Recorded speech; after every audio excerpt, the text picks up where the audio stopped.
Okay, so we have yet another video about Hogwarts Legacy on the channel. I know some of you guys probably don't like Hogwarts Legacy or whatever, but it's really the only game I'm hyped for right now, so that's the reason I'm pumping out so much about it. I definitely needed to make this video in particular before we carry on with talking about other stuff about the game, just because there's a small minority of people on Twitter who are obsessed with like canceling Hogwarts Legacy. And I'm definitely a little bit late on this because this has been happening for a while now. There's been so many people saying don't buy the game because of J.K. Rowling's ideas about transgender people. Apparently, literally, people are not allowed to buy a game because of the writer's opinions on transgender people.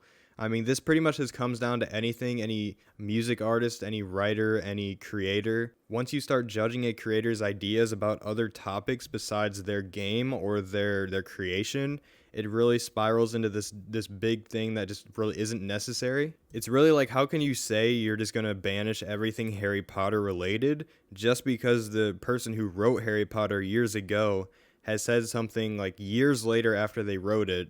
And so now you're just going to banish everything that has to do with Harry Potter. It just doesn't make sense to me. This tweet here is probably one of the most extreme ones I could find. He says, "Make Hogwarts Legacy the next video game you don't play." Thankfully, I've not seen any real excitement for the game at all. That's definitely false. And then he says the people who are actually hyped to buy it are doing it purely for the joy of attacking marginalized people. I mean, this guy's opinion has to be some of the most wild shit I've seen in a minute. I mean, this is so extreme. This is one of the more popular tweets, I guess. 6,000 likes, 2,000 retweets almost. Streaming Hogwarts Legacy will empower J.K. Rowling. You're platforming the intellectual property of Harry Potter, which is where J.K.R. gets her cultural capital. If you denounce J.K.R., please be consistent and don't promote her stuff. But what is the point? I mean, J.K. Rowling is literally, I'm pretty sure she's almost a billionaire. Here it is right here. Rowling's fortune of 820 million as the 196th richest person in the UK. So going back to here, do you really think canceling Hogwarts Legacy is going to affect her at all? Her daily life is going to change because you don't buy a game? Even if the game totally flopped and sold 5 copies, it would have zero effect on her actual life. She might give it a quick thought and be like, oh yeah, and then move on. It's not like she's gonna be so worried about something she didn't even really create. So I guess I can agree with her on being consistent with what you do here, but be smart with what you do as well. Be efficient with what you're doing with your time. This is not going to benefit you. This is not going to benefit anybody, and it's not going to affect J.K. Rowling. This guy says the appropriate way to play is just don't. Then he says, I don't care if you pirate it. If you pirate it, still do not say a word.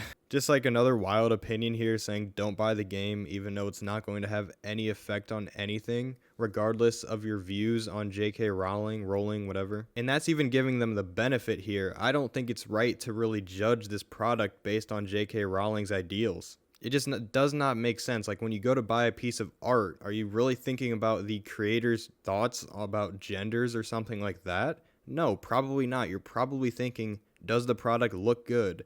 You're not thinking about, oh, let me actually write this person's name down, go look her up, and see what she actually thinks about this specific topic within society. Then that will make her artwork actually a lot better if she agrees with me, or worse if she doesn't agree with me. That's what these people are acting like the artwork changes based on the person's ideals. It doesn't change. It doesn't matter. It is really funny too because a lot of this has really just elevated the game even more than it needed. I think this game is just really slept on by a lot of people, and I think it's going to surprise a lot of people. It's the only thing I'm really hyped for, to be honest. There's nothing else we've seen gameplay of or anything that I'm really looking forward to too much. This is something new, ambitious, something people have been looking forward to for a long time. People have been looking forward to something like this for a long, long time. Anyway, thank you for watching. Like the video if you enjoyed. Subscribe for more in the future, and I will see you in the next one.